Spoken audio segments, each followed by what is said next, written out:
Salut à toutes et à tous. Aujourd'hui, je vais revenir sur l'histoire de ma chute. On va dire, je pense, peut-être ce qui m'a le plus marqué dans ma vie jusqu'à aujourd'hui, qui fait que j'ai dû réapprendre à marcher. Au final, maintenant que j'y repense, vu que c'était il y a 6 ans, ça s'est quand même bien déroulé. On va revenir vraiment du point zéro, entre guillemets, de ce 31 juillet 2021. Et qu'est-ce qui fait que je me suis retrouvé dans cette cascade d'eau? On va revenir à la base. Si on revient à la base, j'ai un van derrière moi. Et le projet avec Laurine, c'était de faire le tour de la Corse en van. Pas avec le nôtre, on en avait loué un. Et puis, c'était des vacances pour se ressourcer. Et au milieu de ces vacances, il y avait mon jour d'anniversaire qui est le 31 juillet. Et on arrive vers le sud, on est aux 2/3 du voyage et puis on se dit il y a une randonnée sympa à faire qui s'appelle les cascades et peut-être que je le prononce mal, mais du Puracachia. Et donc dans ces cascades vraiment c'est idyllique. Il y a des belles vasques avec de l'eau transparente, on peut se reposer. Et c'était pour moi un beau cadeau que d'aller là-bas et de me reposer avec Laurine. On est parti je crois peut-être à 7h30, 8h pour être dans les premiers à avoir notre spot, quoi, être tranquille. Et là il y avait un panneau à l'entrée qui disait faites attention, effectivement, prenez des chaussures fermées, tout ça. Il n'y avait pas besoin de matériel, de baudrier et tout si on faisait pas du canyoning. C'était une randonnée qui durait à peu près, allez, 1h30, 2h. Et puis effectivement, au milieu de la randonnée, déjà, je glisse une fois avec mes chaussures de trail qui avaient quand même de l'accroche et je me dis, ah ouais, c'est effectivement, faut faire attention. On avance, on avance. On peut pas remonter plus haut que la cascade dans laquelle je suis tombé. Donc on est effectivement sur la fin de la randonnée, à 30 secondes de poser la serviette et de se dire, c'est bon, ça y est, on est à l'endroit culminant. Et à ce moment-là, on est au-dessus de la cascade. C'est une cascade qui doit faire peut-être 20 mètres de hauteur. Il y avait déjà une famille, donc un papa, une maman et leur fille je crois, qui étaient là et on était les deuxièmes à arriver. Donc Laurine regarde où est-ce qu'on allait se poser et puis moi je suis là à me dire ok je vais aller voir un petit peu, me rapprocher de la cascade et le classique, faire une story, une photo. Donc bref, je fais ma photo et puis en repartant je fais pas gaffe et je glisse.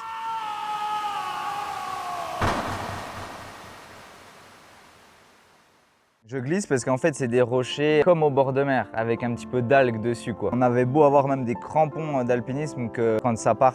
On dévale quoi. La particularité c'est que c'est des rochers mais tout lisses. Donc il n'y a vraiment aucun point où on peut se raccrocher à une branche ou à une fissure sur la roche quoi. C'est vraiment un caillou lisse. Là je me dis ok, essaie de pas partir la tête en premier. Donc j'arrive à me mettre en position type toboggan comme ça. Et c'était pas une chute verticale. Ça a été fait comme un grand toboggan mais quand même assez pentu. Et après moi je savais pas où j'allais m'arrêter. Enfin, à ce moment-là, de toute façon, comme ça que je le vois, c'est ok, c'est peut-être le dernier moment où je vais fermer les yeux et peut-être aller dire au revoir aux personnes que j'aime, quoi. C'est comme ça, ça nous frappe comme ça et à ce moment-là, on se dit, et si c'est la fin, est-ce que j'étais content de mon passage sur Terre? Enfin, c'est comme ça que maintenant je le revois et honnêtement, ouais, j'étais quand même content des 25 années que j'avais vécues. Et si j'avais un petit regret, c'est toujours, je pense qu'on est des fois assez unanime là-dessus, c'est qu'on n'a pas assez dit je t'aime à nos proches. Donc moi, c'était en l'occurrence ma famille, ça faisait un petit moment que je les avais pas vus. Et là, à ce moment-là, je me suis dit, ok, voilà, j'ai pas revu mes parents depuis un petit moment. J'aurais aimé passer plus de temps avec eux si ça devait s'arrêter là. Et en fait, la particularité de cette cascade, c'est qu'il y a une cassure au milieu, donc à 10 mètres à peu près, et que ça fait comme une vasque, que l'eau, elle a creusé. Et après, la cassure, ça refait les 10 mètres pour aller jusqu'en bas. Et donc moi, je me suis stabilisé en plein milieu. Ça veut dire que ça fait un peu comme un trou comme ça. Donc j'avais une casquette, mes deux genoux, ils tapent. Et ma casquette, j'ai envie de dire un peu, elle m'a sauvé parce que je pense qu'elle a pris en premier le rocher et après, elle s'est enlevée et c'est ma tête qui a touché. Donc j'ouvre les yeux et je me dis bon voilà, c'est pas fini.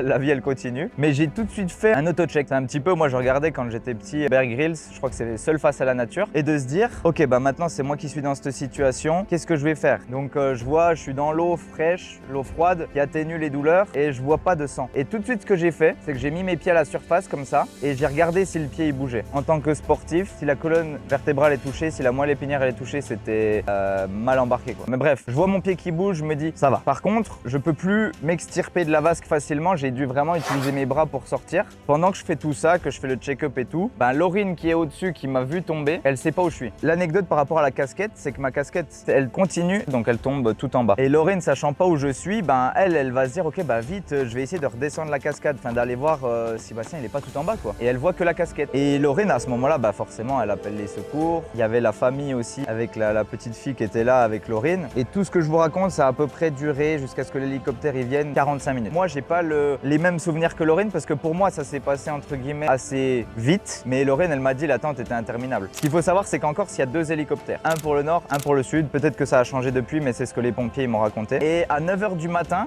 les deux, ils étaient déjà en intervention. Donc en fait, j'ai dû attendre. Et avant que les pompiers arrivent, en fait, il y avait une dame qui encadrait un groupe de canyoning. Et cette dame-là, elle est descendue en rappel. C'était le seul moyen de venir me voir. Donc elle descend en rappel. Elle me dit, écoute, garde les yeux ouverts, elle essayait vraiment de me parler parce que moi en fait j'avais la tête qui avait tapé, puis j'avais un peu, je sais pas, des maux de tête, mais ouais, je sentais que j'avais juste envie de fermer les yeux et d'attendre comme ça. Mais elle me stimulait tout le temps. Et autre petite anecdote qui fait que voilà, souvent je dis j'ai eu de la chance dans cette journée-là, c'était que d'après un article qui est paru au moment où moi j'étais à l'hôpital, qui expliquait que cet endroit-là où j'étais tombé, il y avait beaucoup d'accidents, et ben il venait de mettre une antenne, je crois 1 ou 2 ou 3 km plus haut pour qu'il y ait davantage de réseaux téléphoniques. De ce réseau-là, j'ai eu de la chance parce que Laurine, elle a tout de suite pu appeler les secours assez facilement, j'ai envie de dire. Donc, au milieu de la cascade, il n'y avait qu'une manière pour moi de sortir pour eux, c'était la barquette et puis de me faire héliporter. Et donc, il y a justement un pompier qui descend avec une barquette qui monte. À ce moment-là, je crois que la dame qui est là, qui encadrait le groupe de canyoning, elle l'aide. L'hélicoptère repart, il revient et à ce moment-là, je suis dans la barquette et ils m'ont monté quoi. Avant de m'amener au parking où le van il était au départ du sentier de randonnée. Laurine, elle, le seul but qui est là, c'est ok, où est-ce que vous allez amener Bastien, dans quel hôpital, et comme ça je le retrouverai là-bas. Et la chose aussi incroyable, c'est que cette famille-là qui était là, qui venait de se poser, qui allait normalement passer une belle journée, elle a vu que Laurine, elle était paniquée et qu'elle n'était pas en état de conduire. Et en fait, ce qui s'est passé, c'est qu'ils ont amené Laurine, il y avait peut-être 3 heures je crois jusqu'au premier hôpital. Donc en fait, ils ont juste changé les plans et ils ont aidé Laurine à ce moment-là. Donc voilà, pas si un jour quelqu'un retombera sur cette vidéo, mais je les remercie. Je pourrais même pas voir un visage et tout parce que au moment où je suis tombé dans la cascade, je savais juste qu'il y avait 3-4 personnes et c'est Laurine qui m'a raconté quoi. Il m'amène à l'hôpital numéro 1 et je sais plus dans quel ordre c'est, mais en gros à un moment donné j'ai fini à Bastia et je crois que c'était le deuxième, mais j'étais dans le sud et après ils m'ont amené dans le nord. Et c'est là qu'ils m'ont fait toute la batterie de tests, mais je me rappelle vraiment qu'avant que Laurine arrive et j'étais entreposé dans un lit dans les urgences mais en attente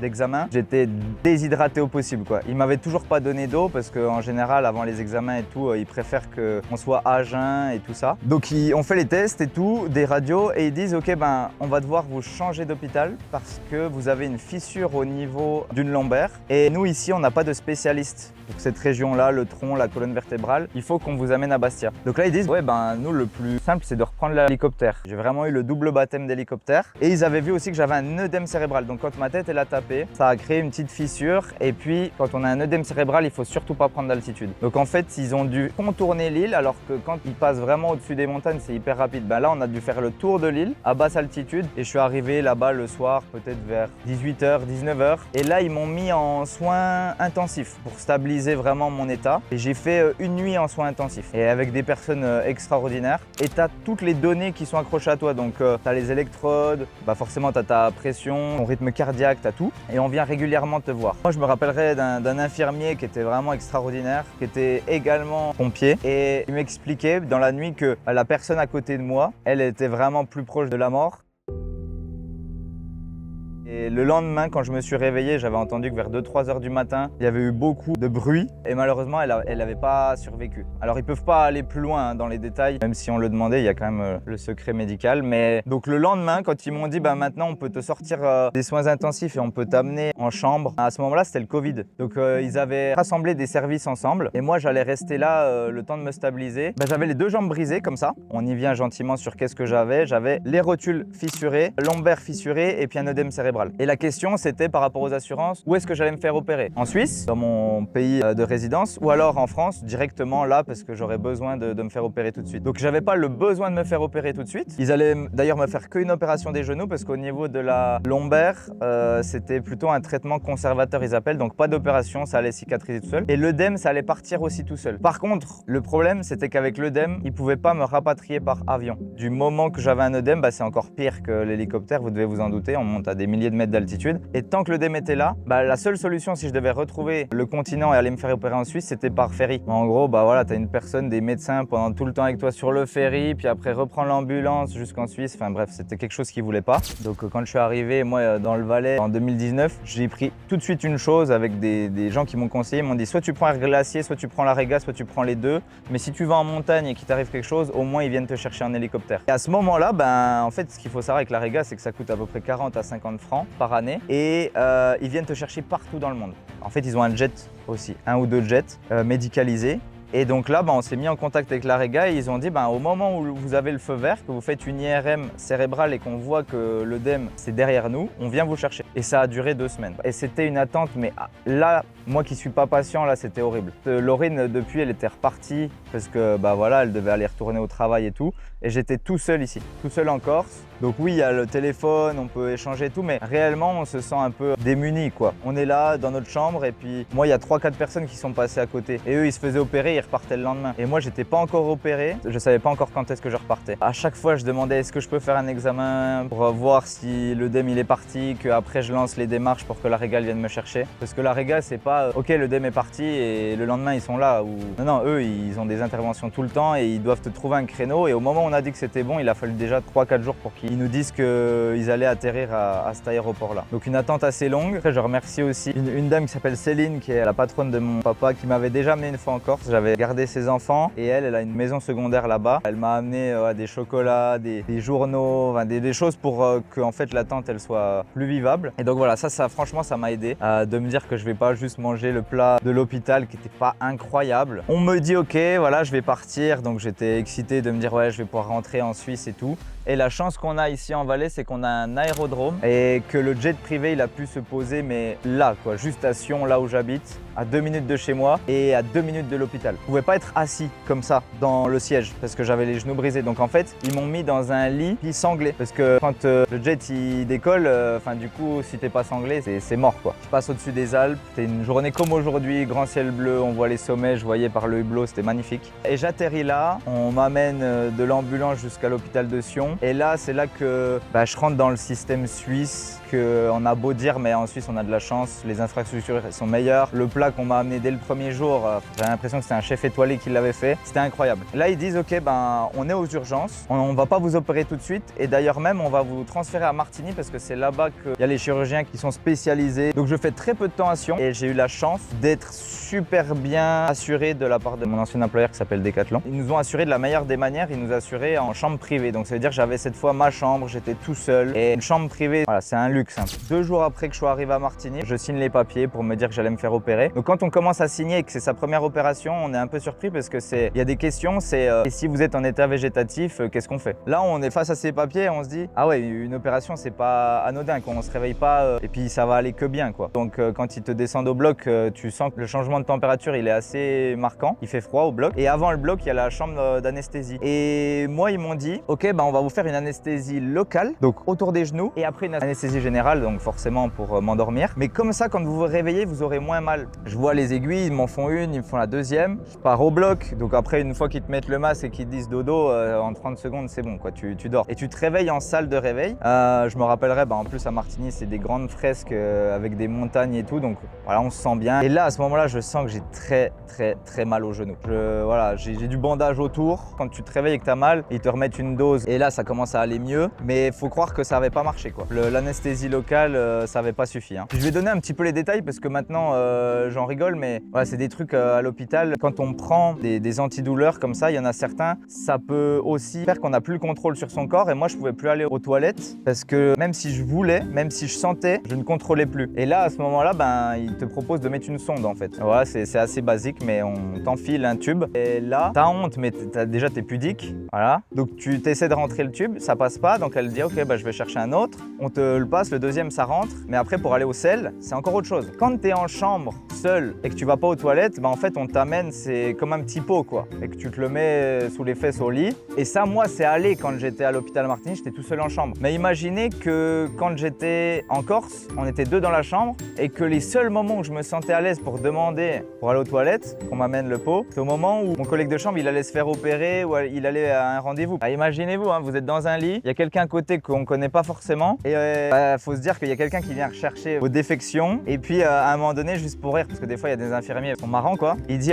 monsieur Huguenin, je vais ouvrir la fenêtre là parce que ça sent pas très bon, Mais bon, bref, c'était les petites anecdotes. Une fois qu'on se fait opérer, là j'avais 2 options. C'était soit d'aller à Sierre, donc dans un endroit où ils faisaient de la rééducation, mais c'est pas une spécialité. Vraiment, la spécialité c'est la CRR, c'est la clinique romande de rééducation. Et là, il faut se dire que moi, j'habite à 5 minutes de la clinique romande de rééducation, alors que il y a des gens qui viennent de Neuchâtel, de Genève, de toute la Suisse romande pour venir juste à 5 minutes de chez moi. Et moi, j'ai la chance chance de peut-être avoir une place juste ici en Valais. Donc voilà, c'est pour ça que je dis qu'à un moment donné, dans mon malheur, les planètes, elles se sont alignées et il y a beaucoup de choses qui étaient très favorables pour moi. Le côté un peu frustrant par contre, c'est que j'ai dû dormir dans une chambre. J'ai fait la rencontre de personnes incroyables, mais on dormait 2 par chambre alors que j'avais mon chez-moi pas loin. Et à ce moment-là, j'étais en fauteuil roulant et tout comme ça, donc je pouvais pas conduire et j'allais pas avoir une ambulance qui allait venir me chercher tous les jours chez moi. Donc voilà, il y avait du sens que je reste là-bas. Voilà, après, il y a une petite partie de l'histoire parce qu'au niveau des étapes, là, je les ai toutes énoncées. Mais ce qu'il faut dire, c'est que ce qu'a vécu Laurine, c'est peut-être encore plus traumatisant pour elle. Peut-être un jour, on en reparlera et elle prendra la parole là-dessus. Mais moi, maintenant, là, ça fait 7 ans qu'on est ensemble et je sais qu'elle m'a accompagné dans des moments très, très durs. Mais voilà, moi, j'ai eu à voir à la clinique romande de rééducation un psychologue qui m'a fait un état des lieux et qui m'a dit au bout d'une séance, c'est bon, voilà, mettez ça en place et ça va bien se passer. Et ça s'est bien passé. Mais Laurine, en fait, elle a jamais fait de psychothérapie avec le besoin de passer à autre chose. C'est-à-dire que moi, si je m'approche d'une cascade d'eau, maintenant, j'ai fait beaucoup de travail pour m'approcher à nouveau d'une cascade en prenant plus de précautions. Mais Laurine, si je m'approche, elle va me revoir tomber. Donc ce qu'on pense pas, c'est qu'il y a la personne qui subit l'accident qui, elle, doit se remettre, c'est sûr. Mais les proches, des fois, ils en prennent autant pour leur grade que la personne, si ce n'est plus au niveau psychique. Ça, c'est difficile pour moi de me dire, à cause de moi, elle va peut-être dans une descente à vélo me voir tomber, elle va se voir elle-même tomber. Et en fait, ça n'impacte pas que à côté d'une cascade. C'est ta relation par rapport au risque qui change totalement. Maintenant, je sais qu'elle m'a fait très confiance. Je suis allé rouler de nuit, là, il y a 2 jours. Voilà, elle arrive à dormir. Voilà, elle me fait confiance. Mais c'est juste que je dois me dire, ok, je vais pas prendre autant de risques parce que je vais essayer de pas faire revivre une situation à une personne. C'est juste ça, par contre, c'est des choses que je vois peu de personnes en parler. C'est à quel point leur entourage, ils subissent tous ces événements-là. Les rendez-vous avec les médecins, les assurances qui contactent.